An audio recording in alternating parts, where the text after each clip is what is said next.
রেমালের তাণ্ডবে কিন্তু বিপর্যস্ত আজকে সকাল থেকেই সোমবার সকাল থেকেই কিন্তু কলকাতা সমস্ত জেলা অর্থাৎ উত্তর চব্বিশ পরগনা দক্ষিণ চব্বিশ পরগনা ক্যানিং সন্দেশখালী বিভিন্ন অঞ্চল কিন্তু একেবারে বিপর্যস্ত। কলকাতা মহানগরীতে কিন্তু বহু জায়গায় কিন্তু বিদ্যুতের তার যেমন ছিঁড়ে বেড়েছে, পোল উল্টে গেছে, ক্যামাক স্ট্রিটে গাছ উল্টে গেছে। কলকাতা পুরসভা এবং কলকাতা পুলিশ কিন্তু যৌথভাবে একসঙ্গে হাতে হাত লাগিয়ে কিন্তু কলকাতা রাস্তাঘাটে পরিষ্কার পরিচ্ছন্নর কাজে লেগেছে। কিন্তু সেই জায়গায় সেটা দুর্ভাগ্যের খবর, কলকাতার বিবিরবাগান এলাকায় সাজিদ নামের একজন ভদ্রলোক কিন্তু গত রাতে পাঁচিল ধসে তার মৃত্যু হয়েছে।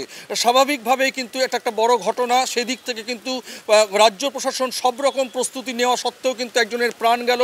এছাড়াও গোসাবায় একজন খুব মারাত্মকভাবে আহত হয়েছে। দক্ষিণ চব্বিশ পরগনা কিন্তু পুরোপুরি বিপর্যস্ত। ইতিমধ্যেই আবহাওয়া দপ্তর থেকে জানিয়েছে আগামী বুধবার পর্যন্ত মুর্শিদাবাদ নদিয়ায় কিন্তু প্রবল বর্ষণ হবে। ইতিমধ্যেই কলকাতা উত্তর চব্বিশ পরগনার বিভিন্ন জায়গায় হাওড়া হুগলি হাওড়া এসব জায়গায় কিন্তু পর্যাপ্ত পরিমাণে বৃষ্টি হবে। আজ সারা রাত হতে পারে বৃষ্টি। ইতিমধ্যে লাল সতর্কতা জারি করা হয়েছে।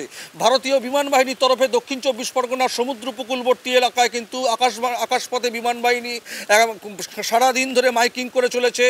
যে কোনো মুহূর্তে পরিস্থিতি আরও খারাপ হতে পারে। কিন্তু রাজ্য প্রশাসনের তরফ থেকে কিন্তু নবান্নে যেমন কন্ট্রোল রুম খোলা রয়েছে, ডিজাস্টার ম্যানেজমেন্টের সমস্ত কর্মকর্তা থেকে শুরু করে সমস্ত যারা ওখানে চাকরি করেন তাদের সকলের ছুটি বাতিল করা হয়েছে। এই মুহূর্তে রেমালের যে পরিস্থিতি সেখানে কিন্তু কলকাতা এবং বিভিন্ন জেলা বিশেষ করে সমুদ্র উপকূলবর্তী জেলাগুলি কিন্তু ভীষণভাবে ক্ষতিগ্রস্ত। চাষের জমির ভয়াবহ ক্ষতি হয়েছে। সমুদ্র উপকূলবর্তী এলাকায় যাদের একেবারে কাঁচা বাড়ি সেগুলো কিন্তু সবই জলের তলায় এই মুহূর্তে। স্বাভাবিকভাবে রাজ্য প্রশাসনের একটা দায়িত্ব পড়ছে তাদেরকে ত্রাণ কার্য ঠিক মতন পৌঁছে দেওয়া। ইতিমধ্যেই কিন্তু আমরা জানি গত পরশুদিনই কিন্তু রাজ্য প্রশাসনের মুখ্য সচিব অর্থাৎ বিপি গোপালিকা কিন্তু নবান্ন থেকে রাজ্যের সমস্ত জেলা শাসকদের সঙ্গে বৈঠক করেছিলেন। সর্বোপরি তা সত্ত্বেও কিন্তু রেমালের আতঙ্কের মধ্যে যে প্রবল কালকে রাত্রে যে দক্ষিণ চব্বিশ পরগনার সাগরদ্বীপ এবং বাংলাদেশের চেপুপাড়া থেকে যেখানে আছড়ে পড়েছিল সেই জায়গা থেকে কিন্তু ভয়ানক পরিস্থিতি। আমরা এই মুহূর্তে দাঁড়িয়ে রয়েছি কলকাতার নিউ টাউনের সংলগ্ন এলাকায়। এখানে কিন্তু এই মুহূর্তে প্রবল বর্ষণ হচ্ছে। পুরো চিত্রটাই কিন্তু উত্তর চব্বিশ পরগনা দক্ষিণ চব্বিশ পরগনা হাওড়া হুগলি সমস্ত জায়গাতে এরকম পরিস্থিতি।